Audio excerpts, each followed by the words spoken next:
this amazing gallery that are doing such a great job, and I'm so proud that they invited me to have this talk with you with SUPERFLEX today.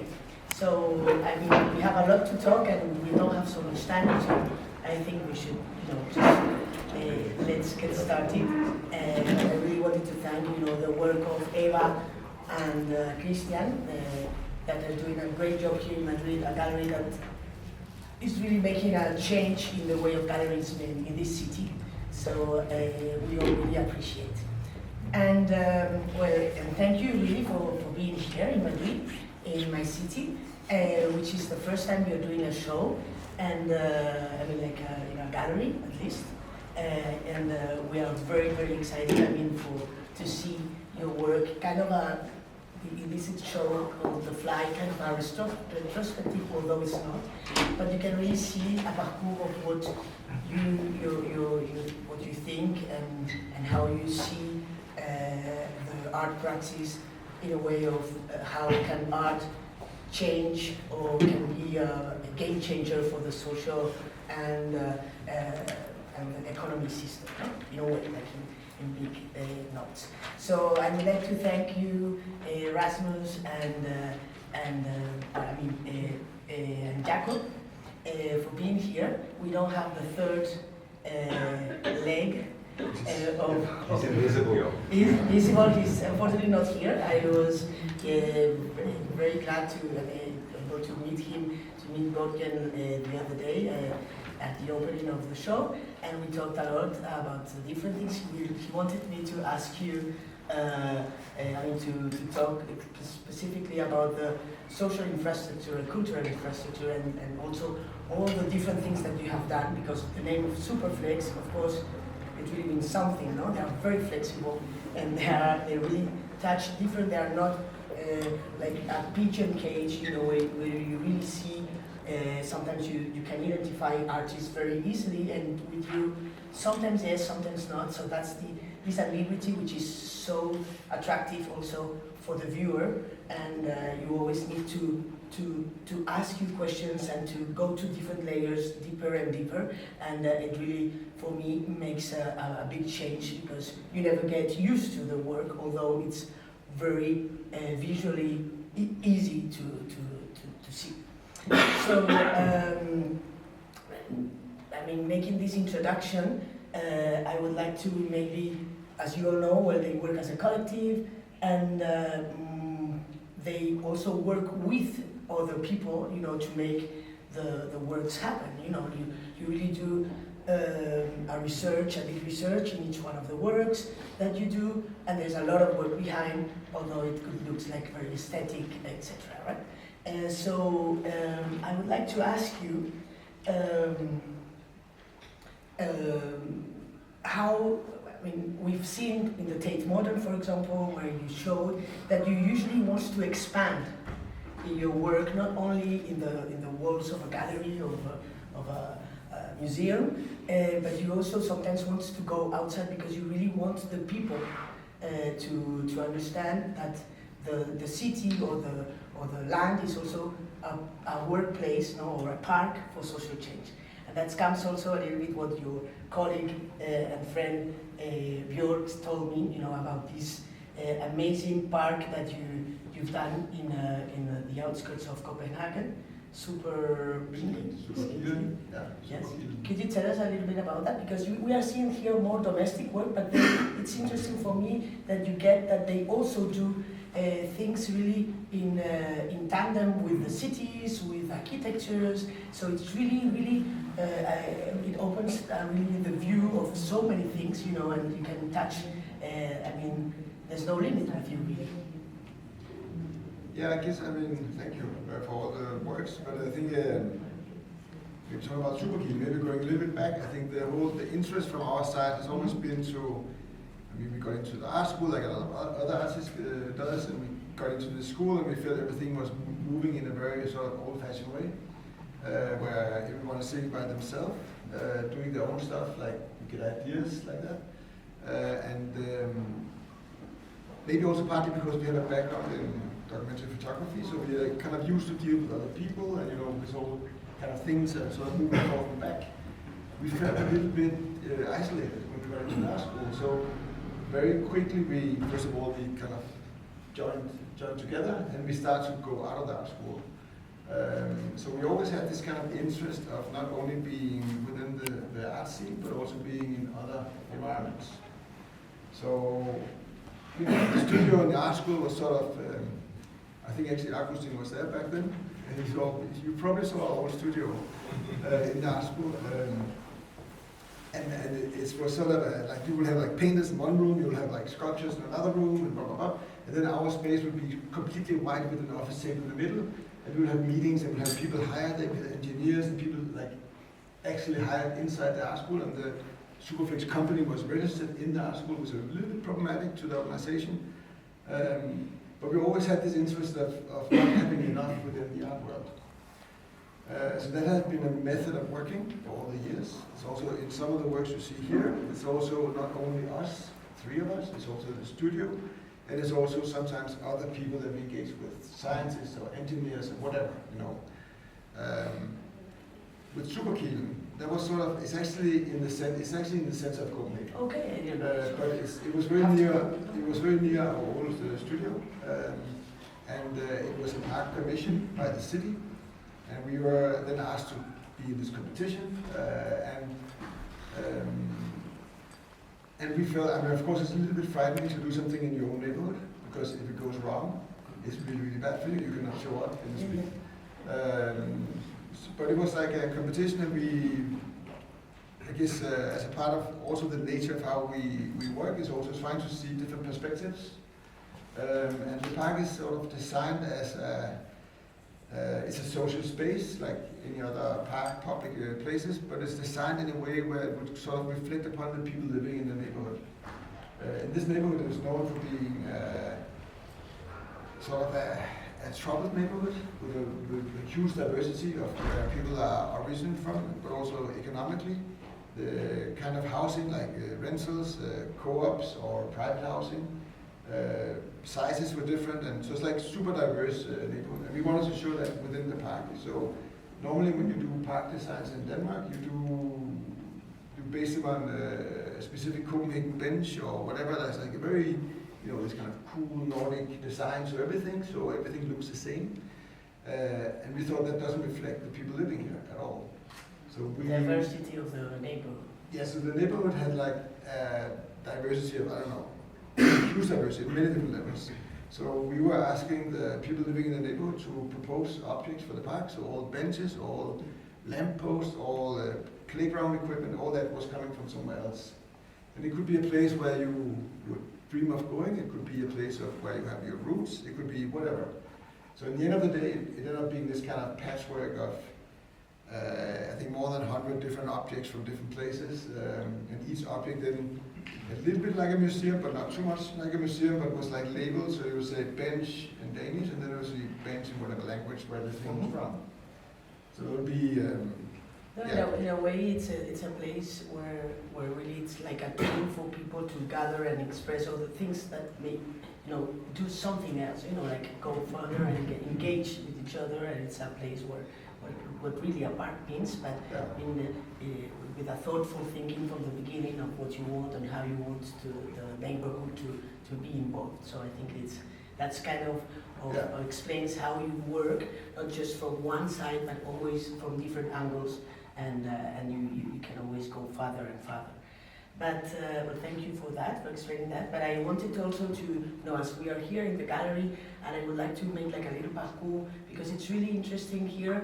We see really different, I identify different like themes of your praxis that it goes on, and different ways also that you show. Of course, you're always learning, and it's not, you cannot put you in a picture box, because you're always doing different things, and tomorrow you will say, we will have another theme for you to explain. But really, we can see here the ready-made that you usually work with, like something like object, a common object used in a different thing to explain whatever theme you want. We also see some branding. No, you always work like a brand. Even you, SUPERFLEX is a brand. We always have to put it the same way. You know, we don't know who is who. It's kind of we are together in this. So I think it's really interesting that this mixture, and also there is a lot of institutional and economical critique in some of your works, more church, and all of them work like as a tool for art or artists, like a change maker, social change. You know, you really want to push forward in a very neutral way, but behind of it there is like a lot of kind of not activism, but kind of like all the things that you believe in are shown in your work. So I don't know if you want to talk a little bit about that, this kind of the artist, like or you. The way you envision this artist can make help, can be a tool for a social and economic change in your praxis. And then we will talk more about the show, no, and each work. Thank you. That's a very complicated question. So art for social change. And to be honest, also we're obviously Scandinavians, and so we come from a very sort of a cold and quiet place, and Madrid is very lively, so it feels like I have been to a party for the last 4 days. And we're not used to that, you know, we just sit in the forest and it's quiet. But I think, so I'll try and answer in a simple way. Yes. But I think from the very beginning, as Jakob was explaining, we had this almost like one-to-one experience of that the aesthetic space was something sort of in between us. It was very much a social space. And that almost like Marcel Duchamp says that art is like a cosmic ping pong between all artists, dead and alive, or something like that. I'm not sure about the exact quote, but maybe it was like that, but then not just artists, it's like the aesthetic space is something that happens between all of us. And maybe SUPERFLEX was just a way of instrumentalizing that simple recognition. And then we found out that this is something that starts with us three, Björn and Jakob and me, like a method or a way of thinking creative aesthetic processes. And then we found out we could apply it to other situations with other people. And the park is kind of, I think, very much an example of that. Suddenly it was as if you were doing the SUPERFLEX method, not just Jakob and me, but also with citizens Yes. in the city. And something would come out of that. And with governments, no? That's a big also. Yes, that was more interesting than if I had just, created a park. Mm-hmm. And that very, very much became a sort of like a method.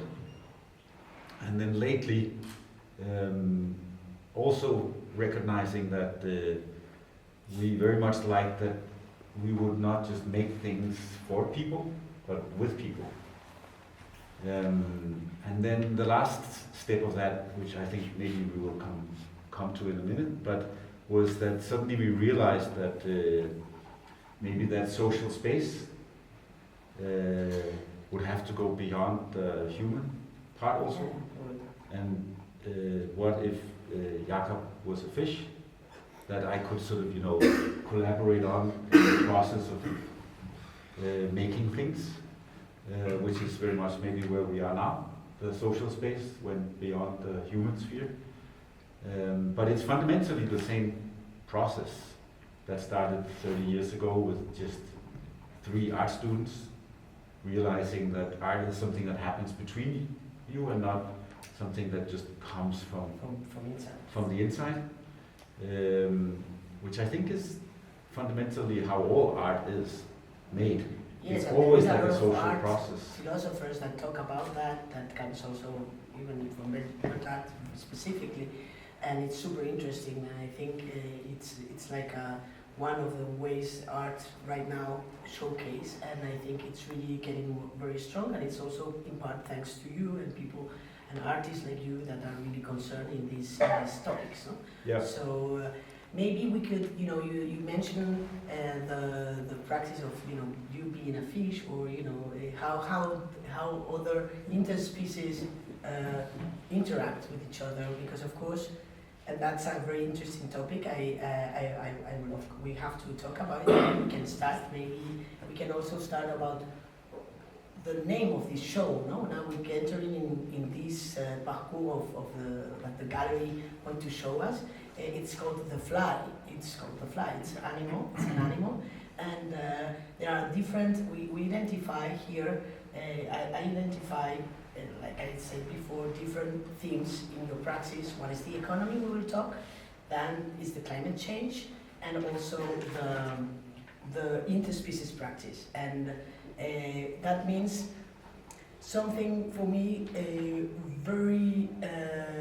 very hot and very sensitive at the moment, because it's true that with all the climate change happening, we all see how the world is evolving. We are kind of a new era. We are kind of at the end of another one. We would say we are in the middle of something's going to happen, something's changing, right?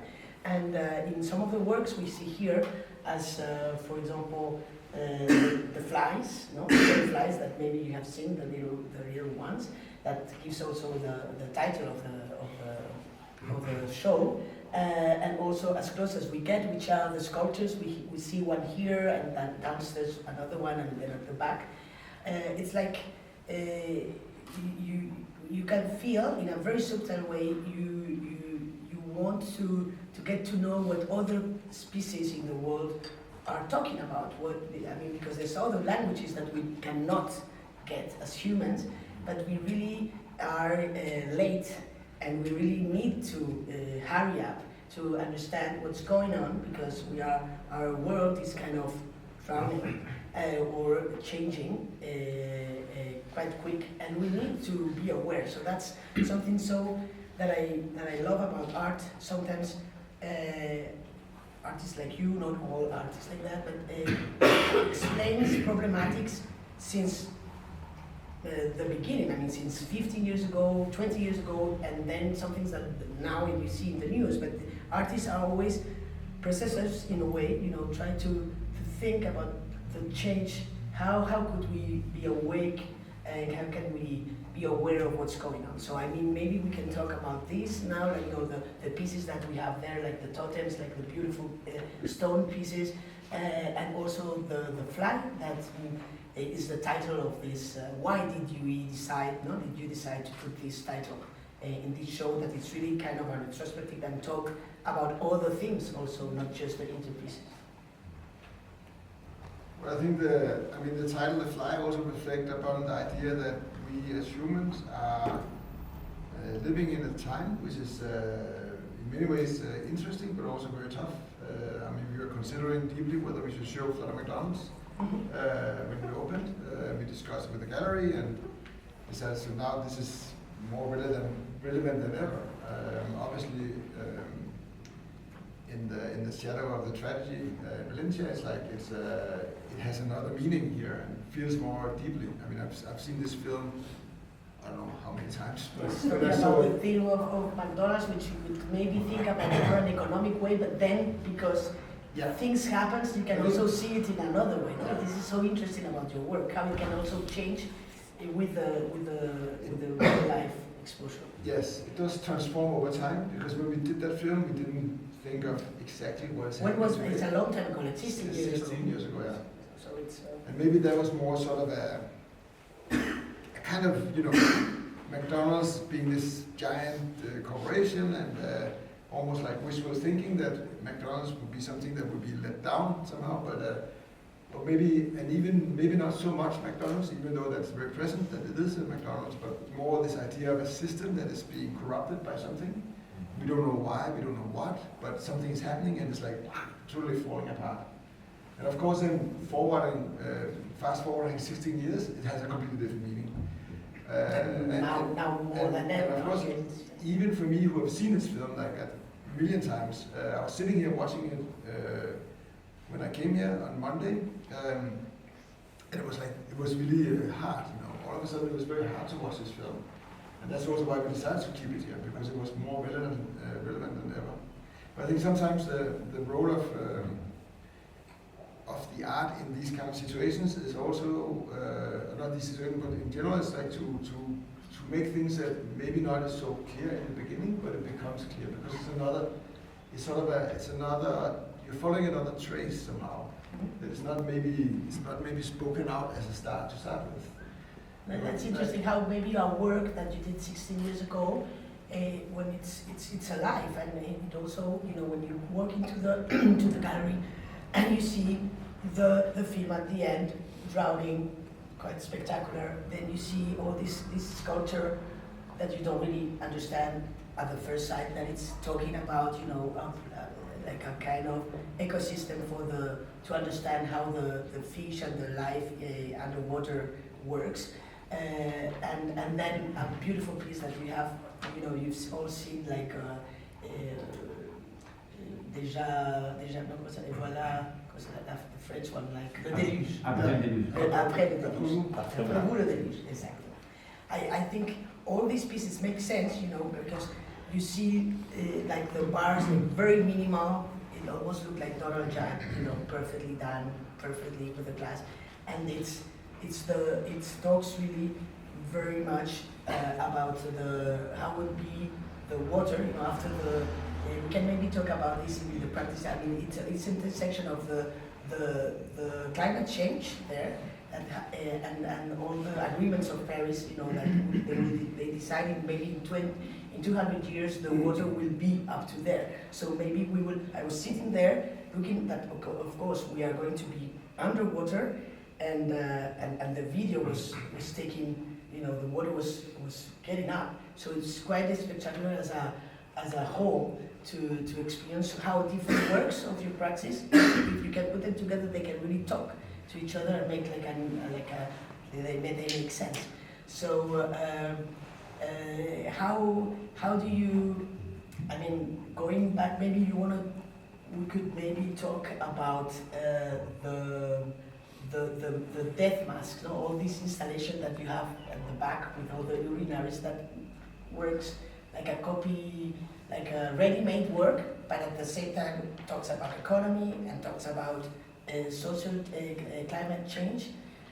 How does this piece work? Because here is very, you know, it's displayed in the floor, and it's beautiful, it's displayed. But you can also, how do you, the owners of the piece, for example, how do they manage to work with? I mean, how can they expose this work in more a commercial way? You know, how do you use that? Can it be?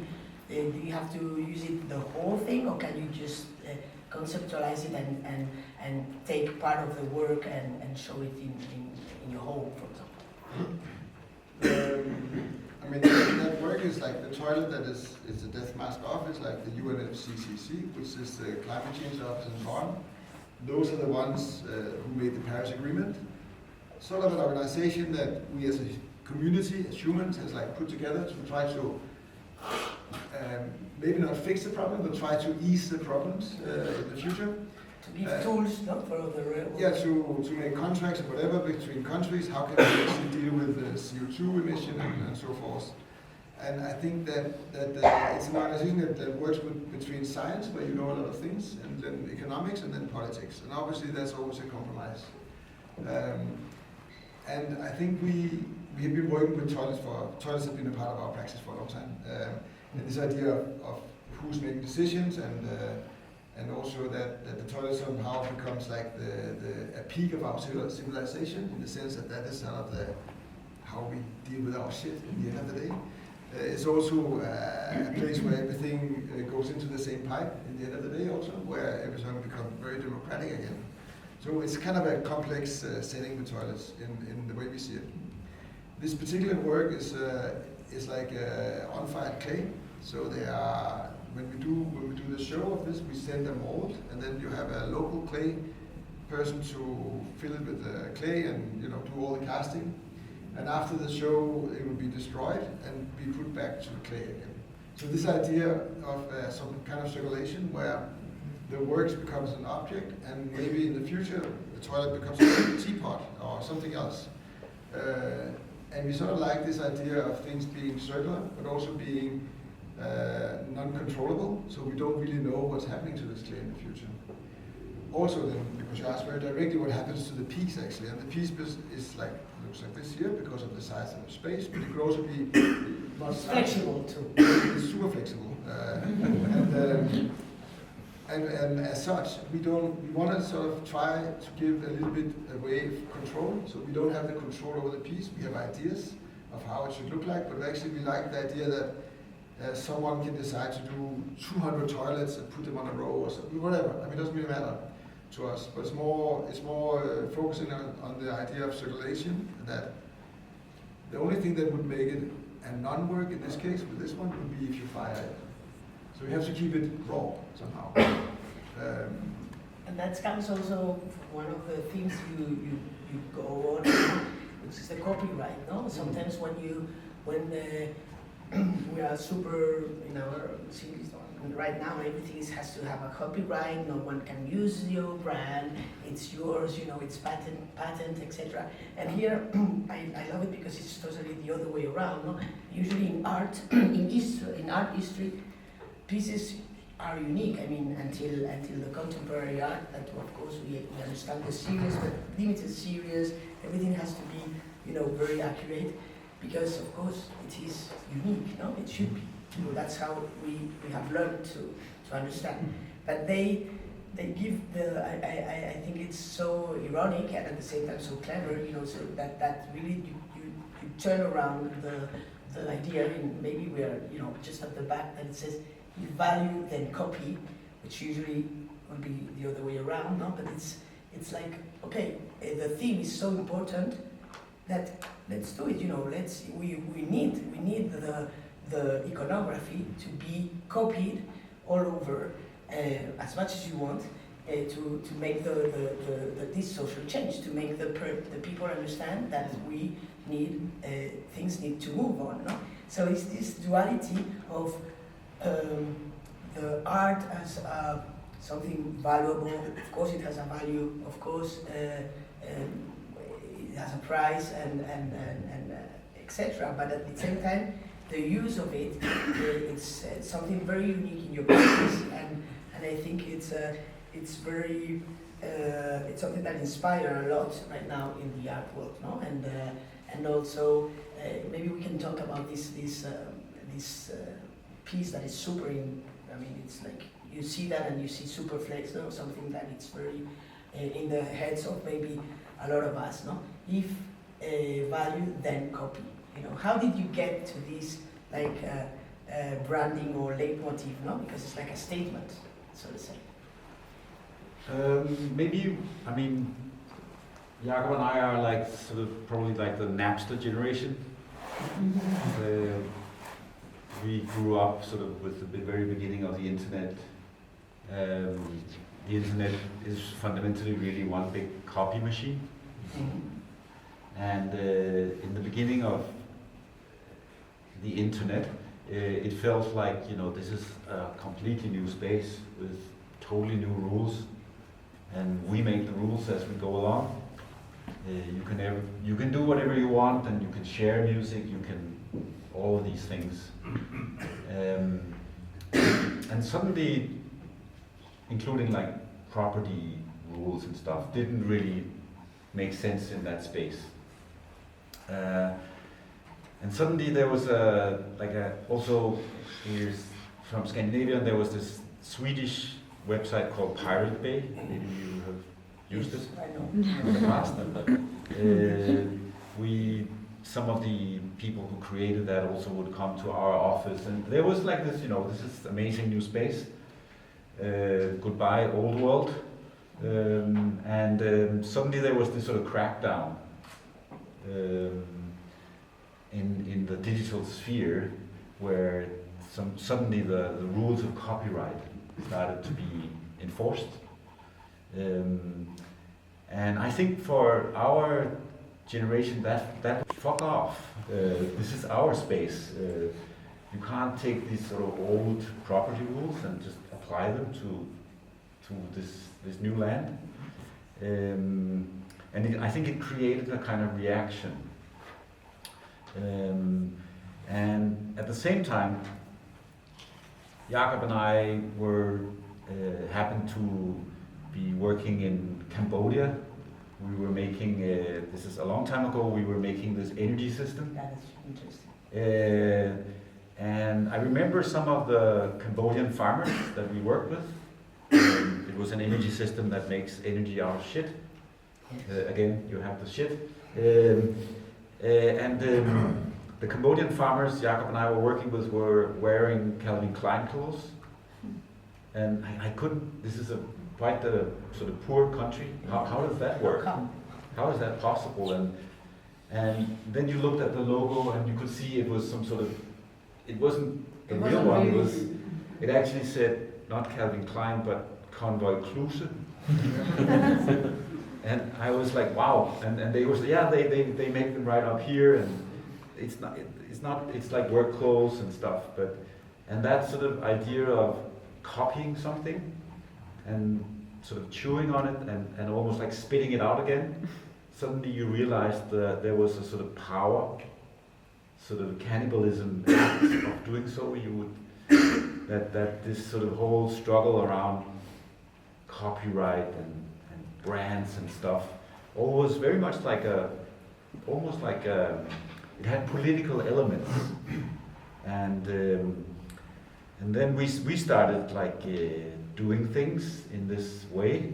We took some famous Danish designer lamps Naughty boys.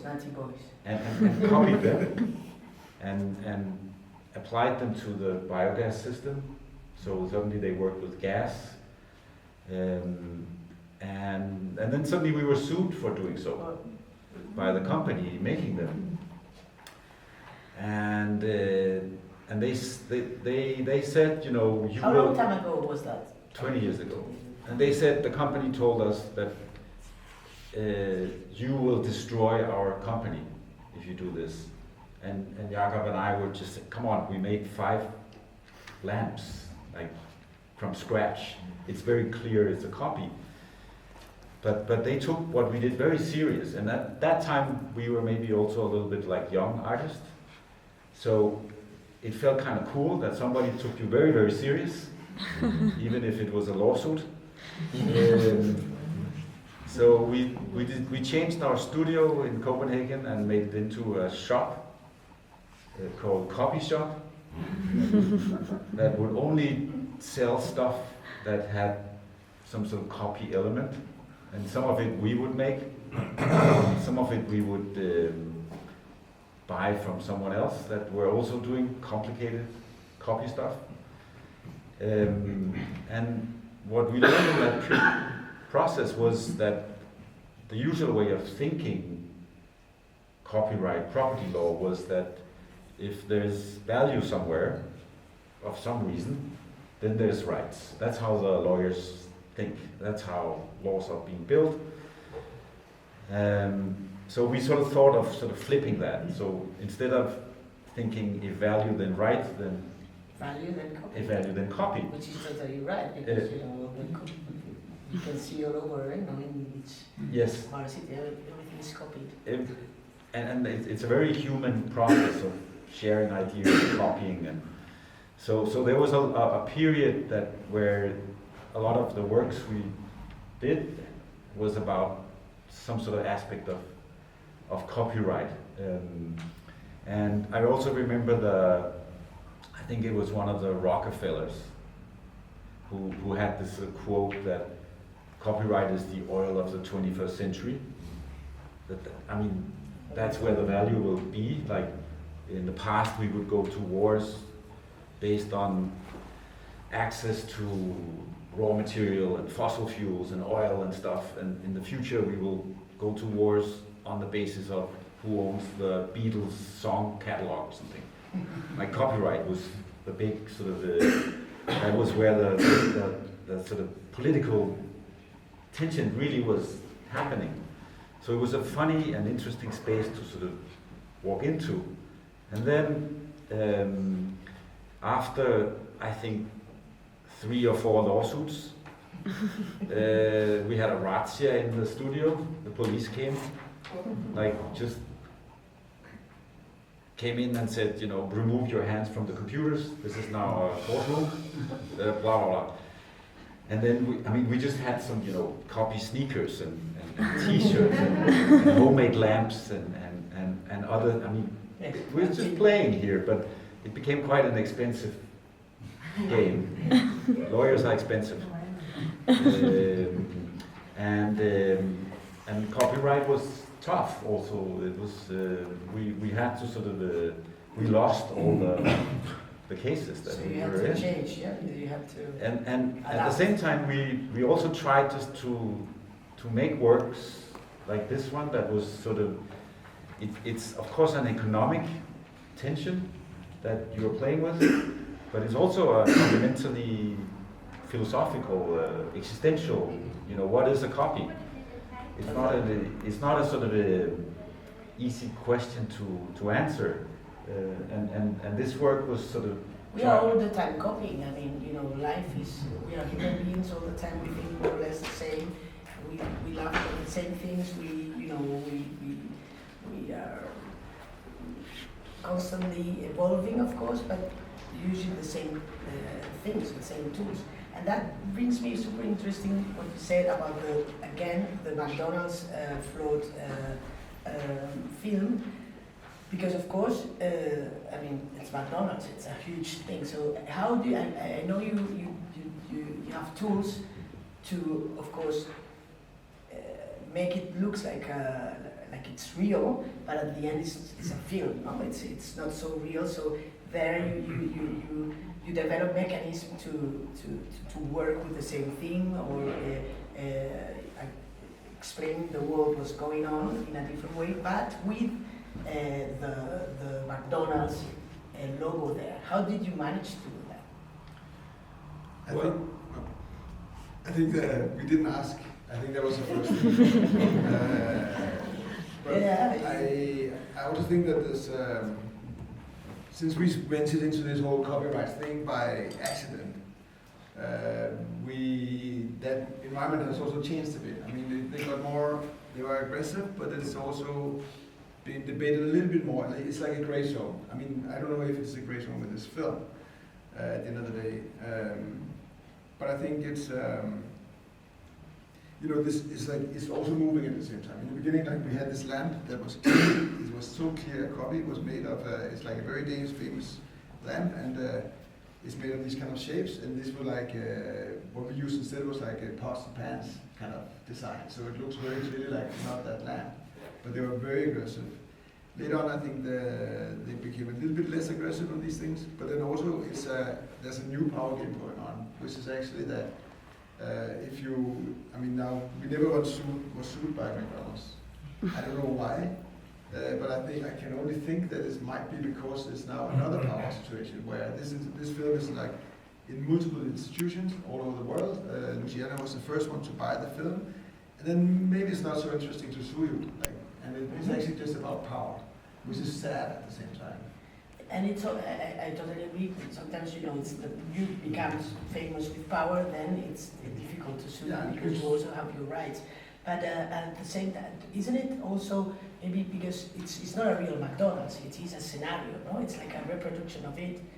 Maybe it's there you can also work more with this idea of doing this scenario, changing some things. Maybe it's not exactly the McDonald's you're talking about, or you know, it's more difficult. Also, there are also tools you can develop that they are difficult for the brands also to suit you. So I mean, at the end, it's like the police and the thief. You know, you sometimes the thieves. I'm not saying you're thieves, but you have this idea of going after. Sometimes they are. Forward, you know, they are more clever sometimes. No? So I think it's a mechanism, that it's like a plane. That's something that I like very much in your work. It works. You look at it and it's very serious. It has a lot of depth, lot of layers, but at the same time it's very playful. And that's with humor. I think you can say a lot of things, also very tough things, and the audience also, you know, kind of go into that with an easier way. So I think it's very clever, something that happens very like spontaneously and maybe with... Yeah, I mean, flies live with us. They call it, I think the Spanish word is musca, or something like that. Exactly. Which means that they actually what happened is like they looked at us and said, hey, you guys are cool. I mean, want to live next to you. So maybe we've been, I mean, I think we're always focusing on circles and systems and how we can organize things. And with SUPERFLEX, we sort of made this circle of the human in the middle, and we want to include the fish and whatever. We take everything into this circle to try to expand the circle and expand the collective. Actually, maybe something else is going on the other side. Like maybe the flies are also trying to expand their collective somehow by including us. So maybe that's the new direction, the new institutional direction. Maybe there's like institutions for flies that we don't know of yet. Also like learning other languages, no? Fly languages. Finally, because you never know, we will be together at a different level, no? With the animals or the different, I understand. I also think it's a very different piece, like the flies, and I think it makes me, it's something, a path that we are going to work on better, more, I think. And I also like very much the flies in the context of history of art. You see the flies all over, also in different, you know, the old master paintings, or even in vanitas, or even, you know, the flies is an animal, an insect, sorry, that refers you to a lot of things in the art history, and it's because it's always been with the humans, as you say, and in a way we cannot get rid of them, no? Easily. So, well, maybe for my last question, to open up to the public, would be, because, I mean, you are very important for this generation too. There is a lot of artists and also young generation that follows your parkour, so I will have a specific,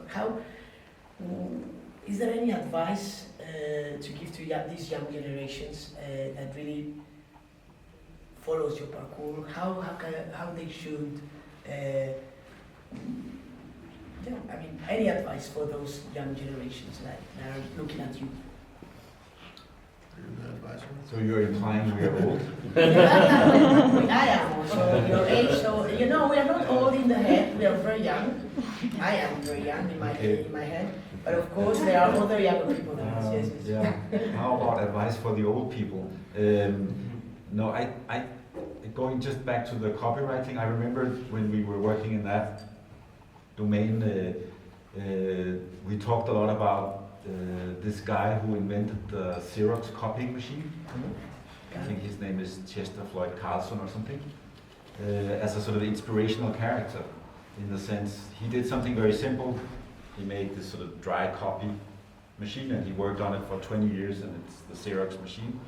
You know, you have a piece of paper, and you copy it, and you get a similar piece of paper. It's the same, but it's also not the same. So he was doing that, the engineering and all the people around that.